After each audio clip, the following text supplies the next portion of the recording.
Israeli বাহিনীর বোমাবর্ষণে বিধ্বস্ত এক এলাকায় পরিণত হয়েছে লেবাননের রাজধানীর দক্ষিণ শহরতলি।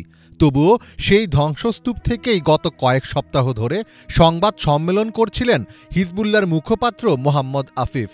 তিনি বলেছিলেন, হিজবুল্লাহর কাছে লড়াই করার জন্য পর্যাপ্ত অস্ত্র রয়েছে।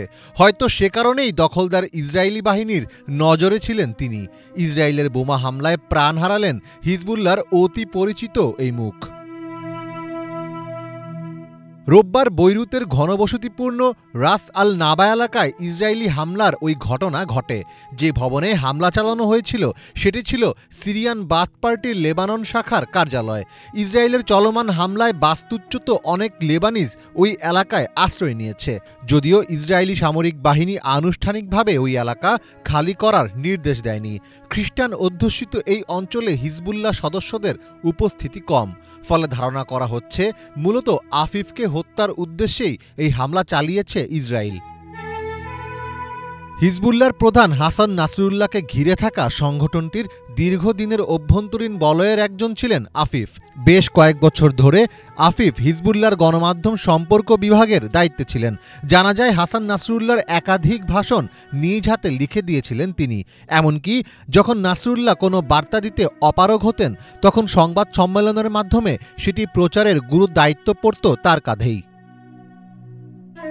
হিজবুল্লাহর সামরিক কোনো পদে না থাকলেও আফিফের ছিল বুক ভরা সাহস। নাসরুল্লাহ নিহত হওয়ার পর আফিফের এক সংবাদ সম্মেলন চলাকালে ইসরায়েলি বাহিনী সতর্ক করে তারা নিকটবর্তী একটি ভবনে হামলা চালাবে। সাংবাদিকেরা তখন টেবিল থেকে দ্রুত নিজেদের মাইক্রোফোনগুলো তুলে নিতে শুরু করলে আফিফ বলেছিলেন, বোমা হামলা করে আমাদের ভয় দেখাতে পারবে না। জীবন নাশের আশঙ্কা থাকলেও কোনো প্রতিকূল পরিস্থিতিতেই আত্মগোপনে যাননি আফিফ। দায়িত্ব পালনের পুরো সময়ে একবারের জন্য নিজের ফোন নম্বর পরিবর্তন করেননি তিনি।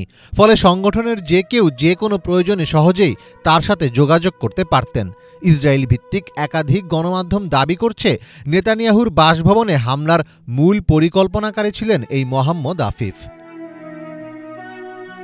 আফিফ অল্প বয়সে হিজবুল্লাহতে যোগ দেন। 2006 সালে হিজবুল্লাহ ও ইসরায়েল যখন যুদ্ধে লিপ্ত হয়, তখন প্রথম হিজবুল্লাহ টেলিভিশন চ্যানেল আল মানারের তথ্য পরিচালক হিসেবে পরিচিতি পান আফিফ।